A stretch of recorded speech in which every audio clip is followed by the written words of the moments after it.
Numbers don't lie. That's what I kept telling myself as I stared at my laptop screen, watching our savings account balance mock me with its pathetic remainder of $237. Just last month, it held over 50,000. I refreshed the page again and again.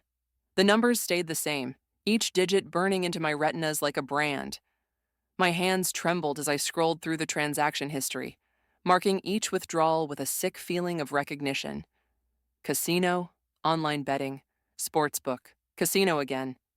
My name is Marley, and I was watching my life unravel one transaction at a time. Mommy, can we have pizza tonight? Lucas poked his head into my home office, his gap-toothed smile usually enough to melt any worry away. Not today. Not tonight, buddy. How about I make your favorite mac and cheese instead? His face fell slightly, but he nodded. Okay, is Daddy coming home for dinner? The question twisted in my gut. I'm not sure. Why don't you go finish your homework? I'll call you when dinner's ready. As soon as he left, I grabbed my phone and pulled up Ryan's contact. 3 rings, then his smooth voice answered, Hey babe, kind of in the middle of something.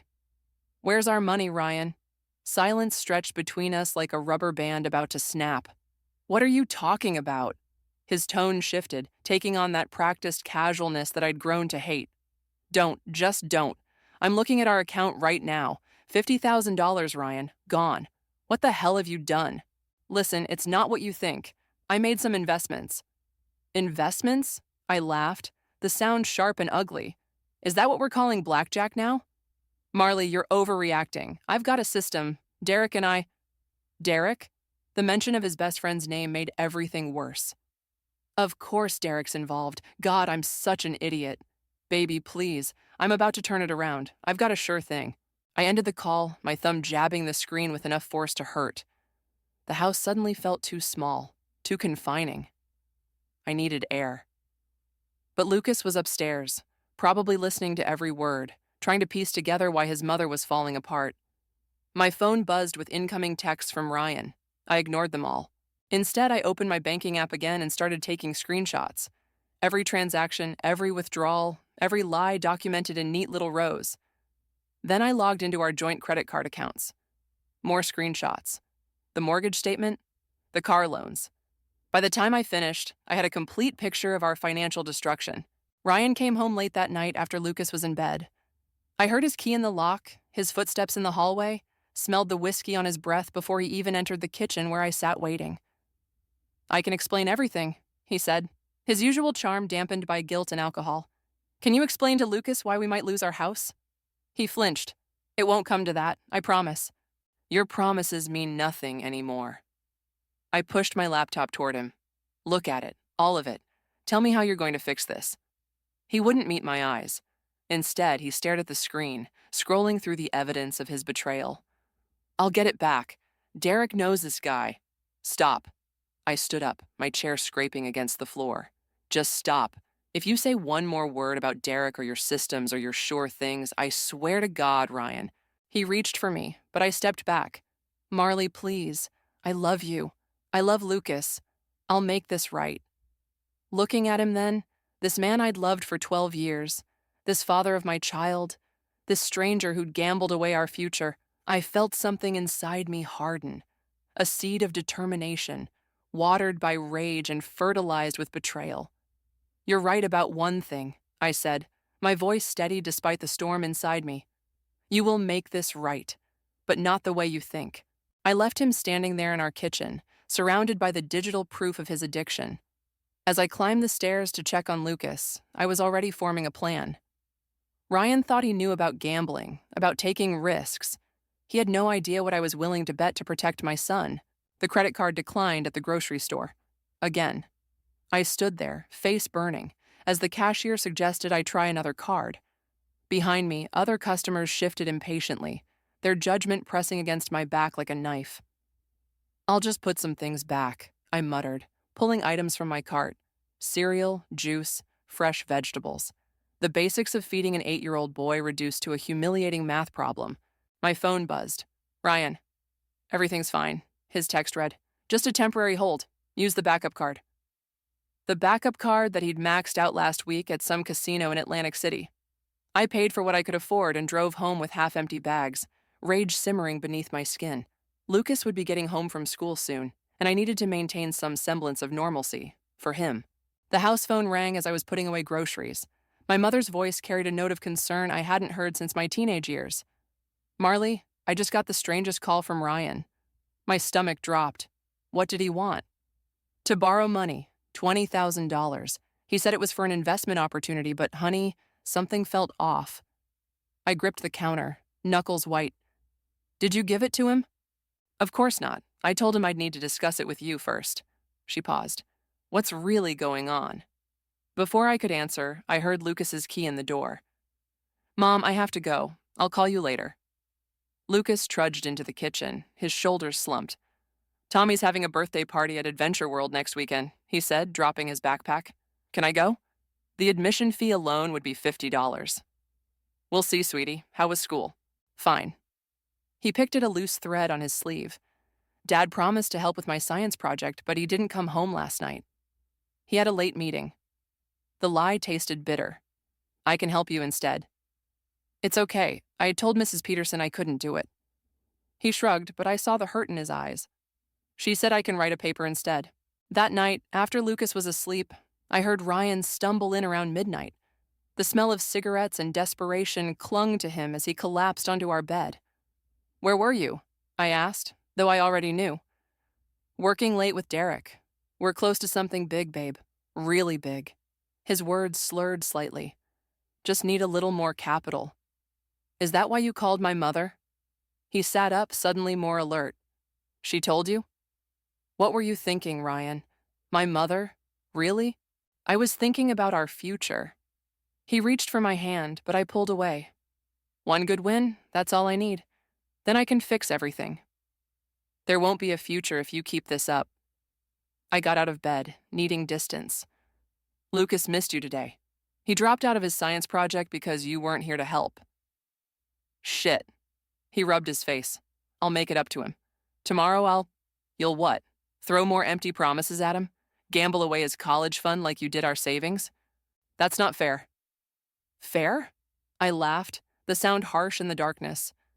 "You want to talk about fair? I had to put back groceries today because our cards are maxed out. Lucas can't go to his friend's birthday party because we can't afford it. And now you're hitting up my mother for money?" "I said I'll fix it." He stood up, swaying slightly. "Why can't you just trust me?" "Because I found these." I pulled out my phone, showing him screenshots of emails I'd discovered earlier. Correspondence between him and various loan sharks, each one more desperate than the last. The color drained from his face. "You went through my emails?" Someone had to know what we're really dealing with. I zoomed in on one particularly threatening message. "How much do you owe these people, Ryan?" He sank back onto the bed, deflated. "It's complicated." "Uncomplicated." "I can't." His voice cracked. "But Derek knows some guys who can help. We just need a little more time." I stared at him, this shell of the man I married, and felt something final settle in my chest. "Time's up, Ryan. Either you get help, real help, or I'm taking Lucas and leaving." "You wouldn't. You..." "Try me." I headed for the door, then paused. "Oh, and if you ever try to manipulate money out of my mother again, I'll make sure everyone at your firm knows exactly what kind of financial advisor you really are." I slept in the guest room that night, listening to Ryan pace and make hushed phone calls. As I lay there, I started making lists in my head. Bank accounts to freeze, lawyers to call, evidence to gather. Ryan thought he was the only one who could play games. He was about to learn how wrong he was. Ryan's phone buzzed on the kitchen counter while he was in the shower. I shouldn't have looked. But after everything, my hands moved on their own. Muscle memory from too many sleepless nights spent hunting for truth. The notification was from a gambling app I'd never seen before. One tap revealed thousands in recent bets. Soccer matches, horse races, poker games.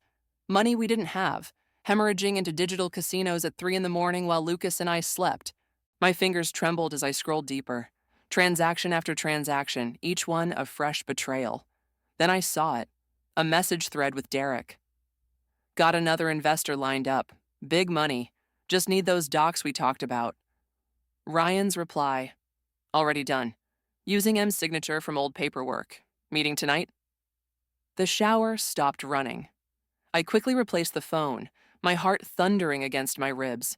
Ryan emerged, knotting his tie, that familiar smile playing on his lips. "Heading to the office early," he said, kissing my cheek. "Big meeting with potential investors." I forced myself to smile back. "Good luck." The moment his car pulled away, I called Samantha. "I need your help," I said, my voice steadier than I felt. "Remember that lawyer you mentioned?" 2 hours later, I sat in a downtown office, showing screenshots to a sharp-eyed woman named Claire Martinez. "Forging signatures on financial documents is serious fraud," she said, examining the evidence. "How much access do you have to your joint accounts?" "Some, but I think he's opened others I don't know about." She nodded, making notes. "We need to move quickly. If he's working with Derek on something bigger..." My phone rang. Lucas's school. "Mrs. Thompson? There's been an incident. Lucas had a panic attack during class. I found him curled up in the nurse's office, clutching his knees. When he saw me, his face crumpled. I heard Tommy talking about his dad losing their house," he whispered as I held him. "He said they have to move away. Are we going to lose our house too?" "No, baby." I stroked his hair, the lie burning my throat. "Everything's going to be fine." That evening, I waited until Lucas was absorbed in his video games before slipping into Ryan's home office. The desk drawer where he kept important papers was locked. I found the key taped under his desk. Some habits never change. Inside, beneath stacks of unopened bills, lay a manila envelope. My hands shook as I opened it. Loan applications, investment contracts, property documents, all bearing my signature, or rather, a close approximation of it. Ryan had been busy, using my name to secure loans, transfer assets, access equity we'd built together. The front door opened. Ryan's voice carried up the stairs, along with another I recognized, Derek. "She's getting suspicious," Ryan was saying. "We need to move faster." "Relax," Derek replied. "Once this deal closes next week, we'll have enough to cover everything. Just keep her distracted until then." I quickly replaced the documents, my mind racing. Next week. Whatever they were planning, I had 7 days to stop it. That night, Ryan tried to pull me close in bed. "I've missed you," he murmured. I turned away. "I'm tired. Things are going to get better soon, I promise." His hand traced my shoulder. "I've got something big in the works. Life-changing. Life-changing." The words echoed in my head as I lay awake, listening to his breathing even out. He had no idea how right he was. The next morning, I dropped Lucas at school, then drove to my mother's house. She opened the door before I could knock, as if she'd been waiting. "I found something," I said, following her into the kitchen. The familiar smell of coffee and cinnamon wrapped around me like a shield. "And I need to make some decisions. Fast." She poured 2 cups of coffee, adding cream to mine just like when I was young.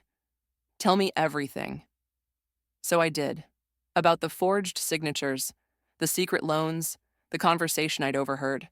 With each word, my mother's expression hardened from concern to determination. "You know what you have to do," she said finally. I nodded, wrapping my hands around the warm mug. "Yes, but I need to be smart about it. If I'm going to take him down, I have to make sure he can't take Lucas and me with him." "Then we better get started," she said, reaching for her phone.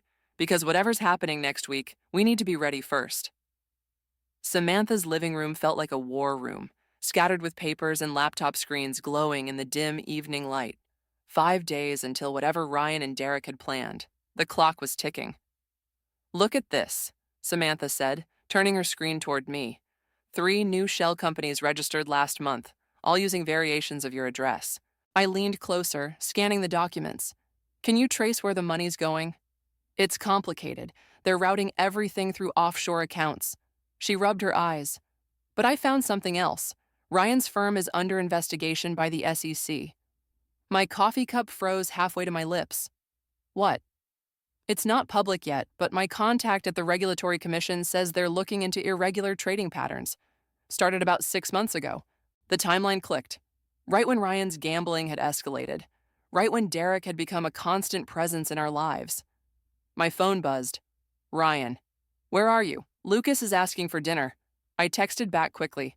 "Book club, left casserole in fridge, heat 350 for 20 minutes. "You're getting good at lying," Samantha observed. Learned from the best. I gathered my papers. I need to get home before he gets suspicious. The house was quiet when I arrived. Lucas's shoes were missing from the entryway, probably at a friend's house, but Ryan's car was in the driveway. I found him in his office, hunched over his desk, papers scattered everywhere, different from the ones I'd found before. He didn't look up when I entered. "Lucas is at Tommy's," he said, his voice tight. I needed some time to think. Something in his tone made my skin prickle. About what? Funny thing happened today. He finally looked up, his eyes hard.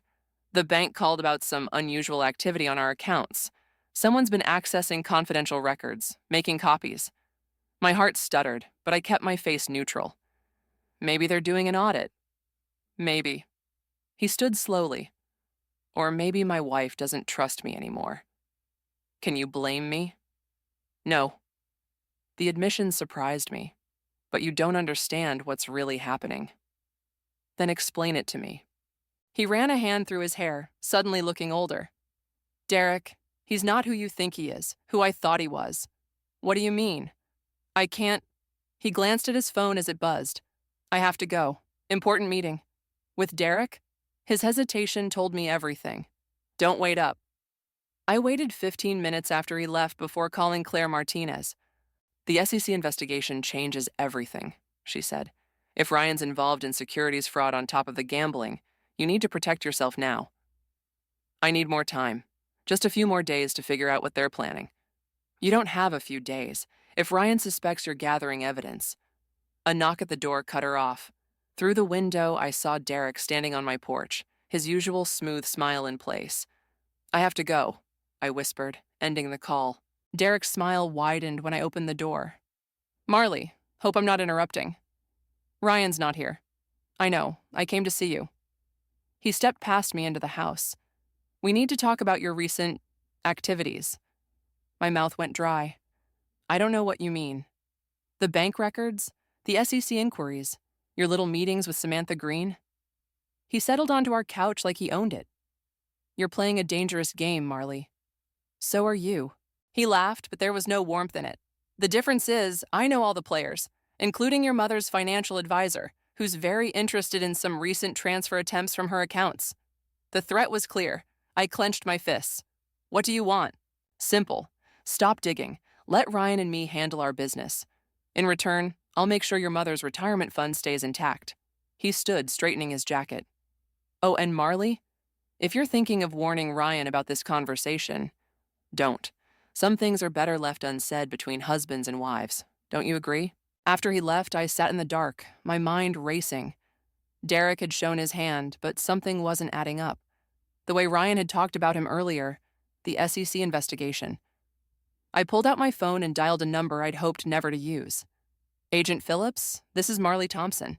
About that information you wanted regarding Derek Lawson and Thompson Financial. I'm ready to talk.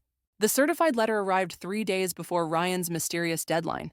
My hands shook as I read it. A notice of default on our mortgage. Not just late payments, default, which meant Ryan had taken out a second mortgage without my knowledge. I was still staring at the paper when Agent Phillips called. Mrs. Thompson, we need to move up our timeline. Lawson's making preparations to leave the country. What about Ryan? Based on the evidence, your husband's more victim than perpetrator. Lawson's been manipulating accounts, using Ryan's gambling debts as leverage. The front door opened. I quickly ended the call as Ryan walked in, his face ashen. You're home early, I said, sliding the default notice under a magazine. He didn't respond, just poured himself 3 fingers of whiskey and drained it. Then another. Ryan. The house. His voice cracked. I had to do it. Derek said it was the only way. Ice filled my veins. What did you do? He promised it would work. Said he had inside information on a sure thing. He wouldn't meet my eyes. I just needed enough capital to... What did you do to our house? I used it as collateral, for a loan. He finally looked at me, desperate. But it's fine. By tomorrow night, we'll have enough to cover everything. More than enough. The default notice burned under the magazine. How much? 400,000. The room spun. I gripped the counter to stay upright. Where did you even find a lender willing to... Derek knows people. He reached for the bottle again. Important people. Loan sharks, you mean? I pulled out the default notice. Is that why we got this? His face went slack. That's impossible. The payment wasn't due for. My phone buzzed. A text from Samantha. Turn on the news. Now. The TV flickered to life, showing Derek's office building surrounded by FBI agents. The crawler beneath read, Federal investigation into major investment fraud scheme. Ryan stumbled backward. No. My phone buzzed again. Derek. Meeting moved up. Tonight. Bring Ryan or everything burns. He's going to run, I realized aloud. He's going to take the money and disappear, leaving you holding the bag. You don't understand. Ryan grabbed his keys. I have to go. I stepped between him and the door.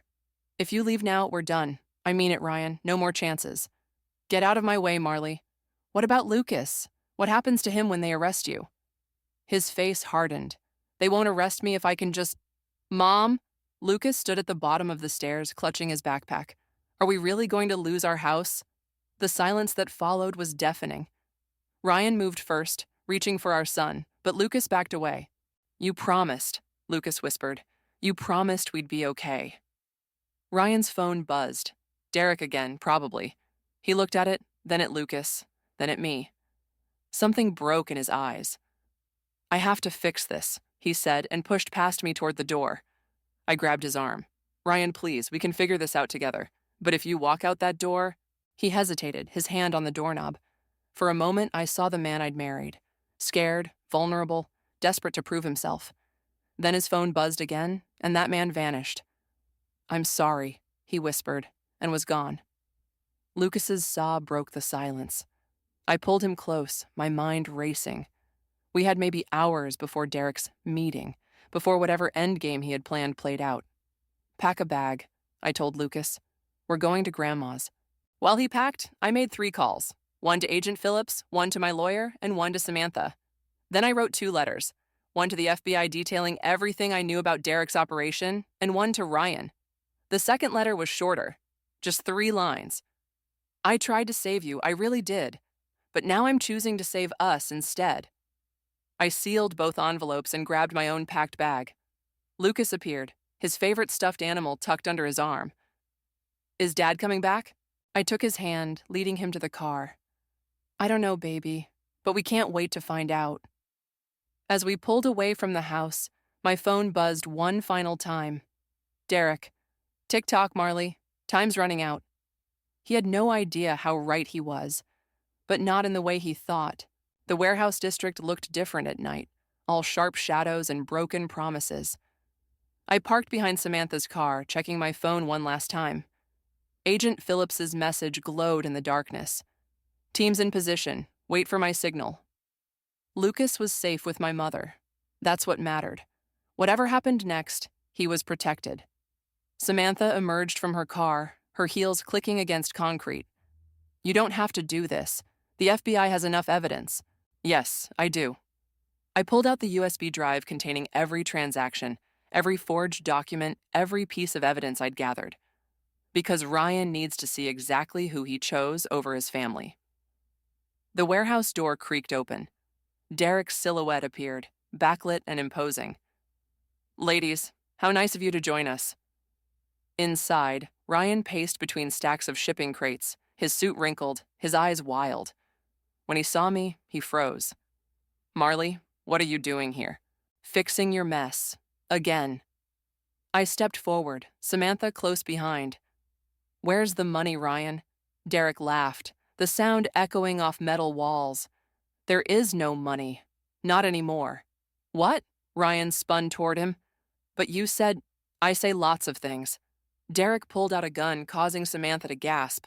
Most of them lies. Like telling you those investments were real. Or that your gambling debts could be paid off. My hand tightened around the USB drive. It was never about the gambling, was it? Smart girl. Derek gestured with the gun. Ryan's addiction made him the perfect patsy. Every loss, every desperate bet, all carefully orchestrated. And now, thanks to his signature on certain documents, he'll take the fall for everything. You son of a bitch! Ryan lunged forward, but Derek's gun stopped him cold. The FBI is already closing in, I said, fighting to keep my voice steady. They know everything. Do they? Derek's smile turned cruel. Because I have one last document here. He pulled out a folder, signed by Ryan last week, transferring all his assets, including your house, to an offshore account. In your name, Marley. The blood drained from my face. What? No, Ryan whispered. I never signed. Check the signature. It's perfect, just like all the others. And when the FBI finds it, they'll think you two planned this together. The desperate housewife and her gambling-addicted husband conspiring to defraud investors. Samantha stepped forward. That's why you wanted Marley here, to frame her too. Insurance policy. Derek shrugged. Plus, I needed witnesses for what happens next. He raised the gun toward Ryan. Sadly, when confronted with his crimes, Mr. Thompson became unstable, violent. Wait, I moved between them, my heart thundering. I have proof, real proof, of everything. Marley, don't. Ryan grabbed my arm. Just go. Take Lucas and— Shut up. Derek's composure cracked. The drive. Now. I held it up, my last bargaining chip. Let us leave, both of us, or everything goes public. Or, Derek smiled, I shoot you both, take the drive, and let the police find 2 tragic victims of a murder-suicide. After all, financial stress is a terrible burden on a marriage. A metallic click echoed through the warehouse, but not from Derek's gun. Drop it, Lawson. Agent Phillips stepped from behind a crate, weapon raised. It's over. Derek's gun swung toward the agent. I saw his finger tighten on the trigger, saw Ryan lunge forward, heard the deafening crack of gunfire, then nothing but ringing silence. Ryan lay on the ground, blood spreading across his shirt. Derek was face down, Phillips's knee in his back as other agents swarmed in. Ryan, I knelt beside him, pressing my hands against the wound. Stay with me, please. His eyes found mine, clearer than they'd been in months. I'm sorry, he whispered, for everything. I chose wrong. I chose wrong every time. Just shut up and breathe. Tears blurred my vision. You don't get to die thinking that makes everything okay. Paramedics pushed me aside. As they worked, Agent Phillips touched my shoulder. We got him, Mrs. Thompson. Derek's going away for a long time. I watched them load Ryan onto a stretcher, his blood on my hands, his last words echoing in my head. After everything, the lies, the betrayal, the manipulation, I still didn't want him to die. What did that say about me? Samantha wrapped an arm around me. Come on, I'll drive you to the hospital. I nodded, numb. Revenge, I was learning, tasted nothing like victory. It tasted like copper and regret, like choices that couldn't be unmade, and consequences that would echo forever. Hospital corridors always smell like endings. 3 days after the warehouse shooting, I sat beside Ryan's bed, watching machines track his survival in steady beeps and jagged lines. The DA wants to make a deal. Agent Phillips kept his voice low, though Ryan hadn't woken since surgery. In exchange for testimony against Derek, they'll consider Ryan's cooperation during sentencing. I stared at my husband's pale face. And the fraud charges? Some jail time is inevitable, but with his testimony and the evidence you gathered, he paused. It could be minimal. A nurse entered to check Ryan's vitals, and Phillips stepped out. As she worked, Ryan's eyes fluttered open, focusing slowly on my face. Where's Lucas? His voice was barely a whisper.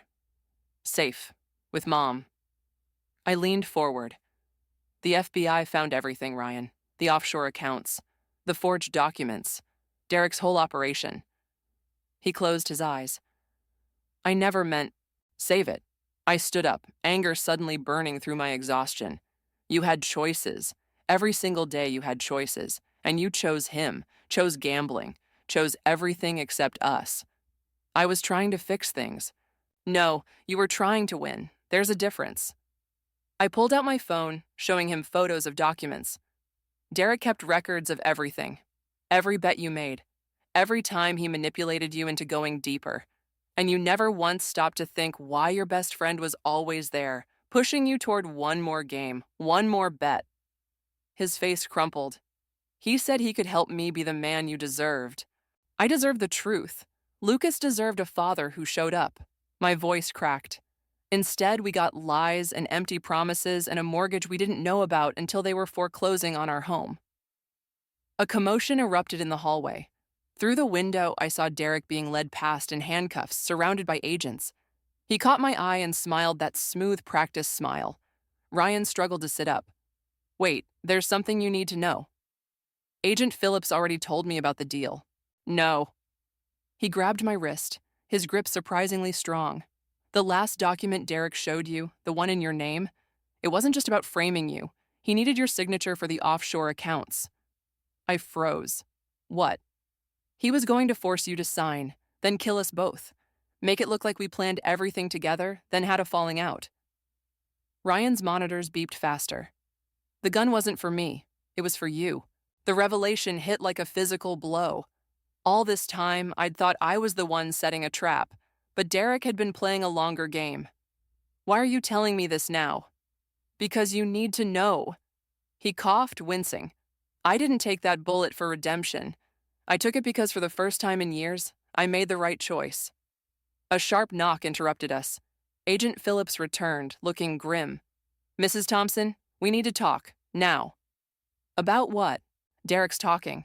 Says he has evidence that you were involved from the beginning, that you helped orchestrate the whole thing. My blood ran cold. That's impossible. Is it? Ryan's voice was stronger now. Check your email. The one from last week about Lucas's school tuition. I pulled out my phone, finding the email. Buried in the thread was an attachment I'd never opened. Documents with my signature, dated months ago. He had someone watching you, Ryan explained. Learning your routine, getting samples of your signature. Everything he needed to make it look like you were part of it. Phillips studied us both. We need to move fast. Derek's lawyer is already building their case. I looked at Ryan, really looked at him, seeing past the tubes and bandages to the man I'd married. The man who'd finally chosen us, even if it was too late to save our marriage. Tell them everything, I said. Every detail, every conversation, everything Derek did to both of us. He nodded slowly. And after, we do what we should have done months ago. I stood straighter, stronger. We protect our son, we tell the truth, and we face whatever comes next separately, but honestly. As I left with Phillips, Ryan called out one last time. Marley, I'm sorry I made you become someone who had to learn about revenge. I paused in the doorway. I'm not, because now I know exactly how far I'll go to protect what matters. The door closed between us with a final click, like the period at the end of a very long sentence. The courtroom emptied slowly after Derek's sentencing. 25 years. No possibility of parole. Justice served neat and clean, wrapped in legal papers and steel bars. I lingered, watching him being led away. He caught my eye one last time. That smooth smile finally cracked and bitter. I didn't smile back. Some victories don't need celebration. Outside, autumn air carried the scent of endings and beginnings. Samantha waited by her car, holding a stack of papers. The house sale closed, she said, handing them over. After the restitution payments and legal fees, there's enough left to start over. And Ryan's sentencing? 3 years, with mandatory addiction counseling. She hesitated. He's asked to see Lucas before he reports in next week. The papers crinkled in my grip. That's not my decision anymore. Lucas made it himself, sitting at our new kitchen table that evening. I want to see Dad, he said, pushing pasta around his plate. But I don't want to go alone. You don't have to decide now. He looked up, suddenly seeming older than 8. Did Dad really take that bullet to save you? Yes. No point sugarcoating truth anymore. But that doesn't erase everything else. I know. He stabbed a piece of pasta, like how he missed my science fair for gambling, or how we had to leave our house. Lucas. But he's still my dad. His voice wavered, even if he's a bad one sometimes. The next morning, we met Ryan in the park where he used to push Lucas on the swings. He looked different, thinner, grayer, but somehow more solid, like a man finally seeing himself clearly. I signed the divorce papers, he said after Lucas ran to the playground, and the custody agreement. I know, my lawyer sent confirmation. I've been thinking about what you said, about choices. He watched Lucas climb the monkey bars. Every morning in rehab, they make us list our choices for the day. Big ones, small ones, forces us to see how many chances we have to do better. And I'm starting to understand why you had to become someone who knew about revenge. Because I became someone who needed that wake-up call. I thought about Derek's face in court, about karma and justice, and the thin line between protection and vengeance. I didn't enjoy it, setting up that meeting at the warehouse, working with the FBI. Didn't you? Even a little? The question hung between us, complicated and honest. Maybe, but not for the reasons you think. Lucas waved from the top of the slide. We both waved back, a moment of synchronized parenting that felt like muscle memory. I have something for you, Ryan said, pulling out an envelope. The FBI found it in Derek's private files. It's a letter written the day we met. He'd been watching me for months, looking for someone vulnerable enough to manipulate. I don't need...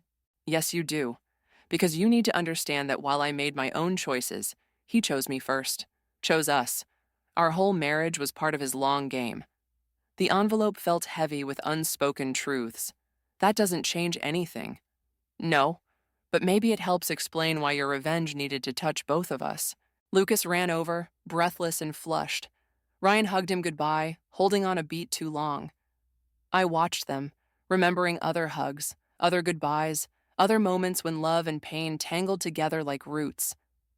That night, after Lucas was asleep, I opened Derek's letter. The pages revealed a calculated plan spanning years, not just to destroy Ryan, but to use our family as collateral damage in a scheme bigger than I'd imagined. I burned it in the sink, watching the pages curl and blacken.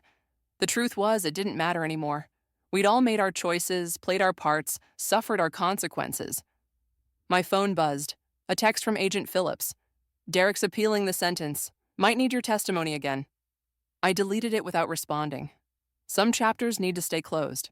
Looking out the window of our new home, I saw Lucas's bike lying in the yard, his homework spread across the kitchen table, his world slowly rebuilding.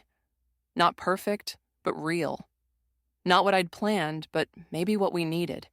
Revenge, it turns out, isn't about winning or losing. It's about choosing who you become after the dust settles.